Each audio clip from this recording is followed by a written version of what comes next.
The Philippines shows it could be the next technology hub in Asia after it hosted this year's World Robot Olympiad. Jackie Pascual was there. He gives us a look at the robots that caught the judges' eyes.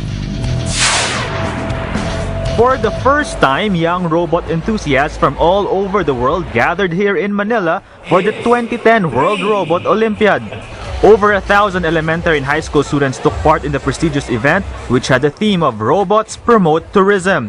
Participants came from 22 nations, including China, Japan, Russia, as well as other Southeast Asian nations.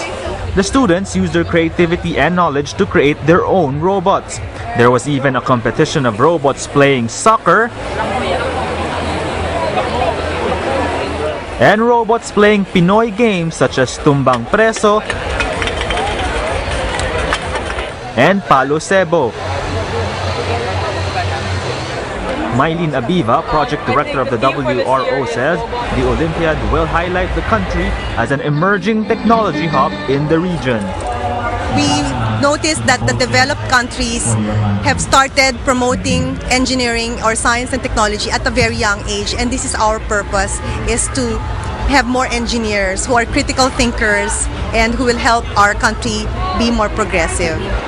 Department of Science and Technology Undersecretary Fortunato de la Peña admits the Philippines still lags in terms of modern technology, but he says events such as this can inspire young Pinoy students to be more creative and to do more in the field of science.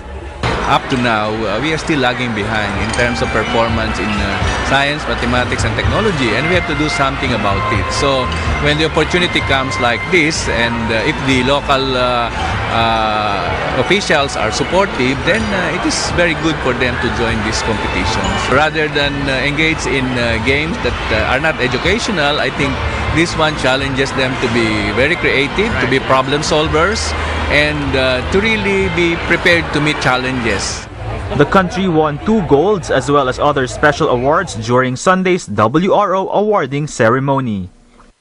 The Philippines is not known as a robot country, but with the staging of the World Robot Olympiad in Manila, it proves that Pinoys can also excel in the field of robotics. Jackie Pascual, ABS-CBN News. That robot looked really real. The last one? No, I'm kidding. Which one was the robot? That's the Jackie Pascual, by the way. You see him with our tweets at times. And now you've seen him. He helps push our Twitter traffic too. Yeah, you should do more stories. Now there's a face behind the Twitter name.